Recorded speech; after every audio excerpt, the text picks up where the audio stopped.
चलिए दोस्तों, अगला सवाल को देख लेते हैं। ठीक है, देखिए सबसे पहले बताए थे कि आपको जो मतलब सबसे पहला पद दिया रहा था उसको क्या बोलते हैं, ए बोलते थे। हमारे पास -5 है और यहाँ पे देखिए प्लस माइनस है, तो यहाँ पे भी आपको क्या रखना है, माइनस के 8 है और माइनस के 11 है और यहाँ पे माइनस का 230 है। ये बात याद रखना, क्योंकि प्लस माइनस क्या हो जाता है, माइनस हो जाता है। ठीक है, तो सबसे पहले क्या लिखेंगे, हल। उसके बाद देखिए ध्यान से, यहाँ पे -5 दिया है तो ए बराबर हमारा कितना हो जाएगा, -5 हो जाएगा। ठीक है, अब एक बात समझिए, ए बराबर जब -5 हो गया तो डी बराबर हमारा क्या हो जाएगा, तो डी बराबर होता है A2 माइनस A1, तो माइनस का कितना हो जाएगा, प्लस माइनस माइनस का 8। और यहाँ पे लिखेंगे ये माइनस में है तो यहाँ पे देखिए माइनस तो होगा पहले, क्योंकि A2 माइनस A1 होता है तो यहाँ पे माइनस तो होगा, मगर इसके साथ -5 भी आएगा। ठीक है, तो यहाँ पे देखिए माइनस का 8 और माइनस माइनस क्या हो जाएगा, प्लस, प्लस का 5 लिखेंगे। ठीक है, तो यहाँ पे हमारा जो आएगा माइनस का 3 डी बराबर आ जाएगा। ठीक है, उसके बाद यहाँ से देखिए कि हमारा Tn कितना दिया है, तो Tn हमारा दे दिया है तो माइनस का 230। ठीक है, तो माइनस का 230 लिखेंगे। ठीक है, हमें n का कोई जानकारी नहीं है तो हमें क्या करना पड़ेगा, तो n ज्ञात करना पड़ेगा। ठीक है, n क्या करना पड़ेगा, ज्ञात करना पड़ेगा। बस ये दो नहीं याद रखेगा, यह n जो है वाट लगाए, n हमारा फाइंड आउट करना है, मतलब ज्ञात करनी है। ठीक है, तो ये बात हमेशा याद रखना। अब सबसे पहले जानते हैं कि हमें क्या निकालना है, Tn, क्योंकि हमें n चाहिए। तो Tn बराबर सूत्र क्या होता है, Tn बराबर होता है a प्लस n-1 और इंटू का डी।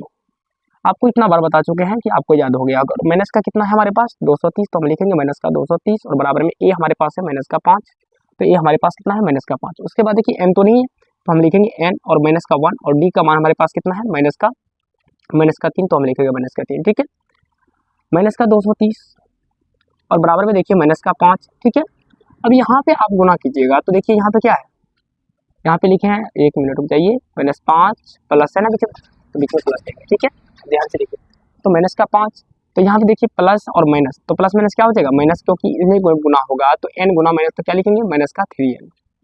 और यहाँ पे माइनस माइनस क्या हो जाएगा, गुना, तो प्लस हो जाएगा और प्लस का क्या हो जाएगा, 3, तो यहाँ पे लिखेंगे प्लस का 3। ठीक है, और माइनस का 230 और बराबर में कितना, माइनस का 5 और प्लस का 3, तो 5 में चला जाएगा तो कितना बचेगा, माइनस का 2 बच जाएगा ना, 2 और माइनस का 3n। ठीक है, अब देखिए इसको जब हम इधर लाएंगे तो ये क्या हो जाएगा, प्लस में हो जाएगा -230 और बराबर की साइड लाएंगे तो प्लस में 2 हो जाएगा और बराबर में कितना, माइनस का 3 है। और जब इसको हल कीजिएगा तो माइनस में ये है, प्लस में है तो ये घट जाएगा, तो 10 में से 2 गया कितना, 8, और यहाँ पे कितना बचेगा, यहाँ पे बच जाएगा आपको 2 और 2 और माइनस का 228 बराबर में माइनस का 3 है। तो माइनस माइनस तो कैंसिल हो जाएगा। अब इसको हम देख लेते हैं कि ये कटता है या 3 से नहीं, तो 2 2 4 8 12, मतलब कहने का इसका यदि योग कट जाए तो ये 3 से क्या हो जाएगा, विभाज्य हो जाएगा। यदि इसका योग कट जाए तो ये 3 से क्या हो जाएगा, विभाज्य हो जाएगा। तो 3 से काटेंगे तो 3 सती 21 और ये हमारा बच गया 1 3 6 18, मतलब कहने का कितना, n बराबर आ गया, n बराबर जो आया मेरे पास 76 आ गया। ठीक है, तो ये हमारा जो आया n का मान आ गया। ठीक है, अब एक बात बताइए, अब मेरे को क्या ज्ञात करनी है, योगफल।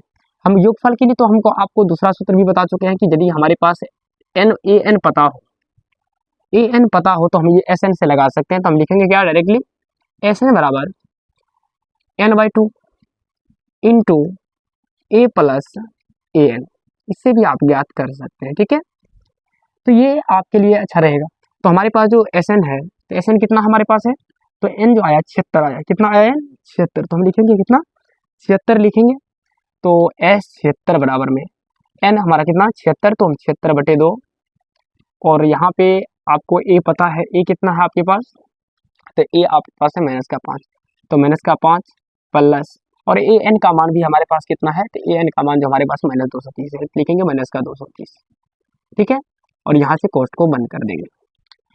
S76 बराबर कितना, तो 76/2 और इसको जब करिएगा तो माइनस का 5 और प्लस माइनस क्या हो जाएगा, -230 और दोनों कर्ज आप, जैसे मान लीजिए कि 5 रुपये दुकान गए सामान लेने और 5 रुपये आपके पास है ही नहीं, तो आप 5 रुपये का कर्ज ले लिए और फिर दुकान में दूसरे बार गए तो फिर कर्ज ले लिए, तो दोनों तो जुटेगा ना।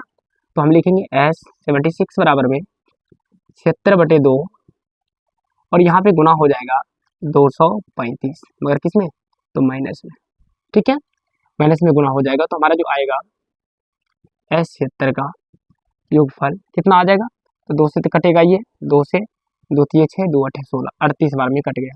तो 38 बार में कट गया तो मतलब 38 गुने -235। ठीक है, तो 235 गुने कितने करना है, 38, तो 5 8 40 की जीरो हाथ में 4, 3 8 24, 24 4 28 के 8 हाथ में 2 और 2 8 16 2 18। 5 8 40, 3 8 24, 4 28 और 2 8 16, 2 18, ठीक है। 5 3 15, 3 3 9 1 10, 2 3 6 1 7, तो 0 8 5 13, 8 है 1 9, 7 1 8, मतलब 89 30 आया। तो हमारा जो S76 है ये कितना आ गया, तो ये हमारा आ गया 89 30 और कौन सी में, किस में आया, तो माइनस में आया, ठीक है। तो ये हमारा हो जाएगा 76 पदों का योग बराबर में माइनस 89 30 हो जाएगा, ठीक है। तो यही हमारा क्या हो जाएगा, राइट आंसर हो जाएगा, ठीक है। इस प्रकार से हमारा दूसरा क्वेश्चन क्या हो जाएगा, पूरा खत्म हो जाएगा, ठीक है।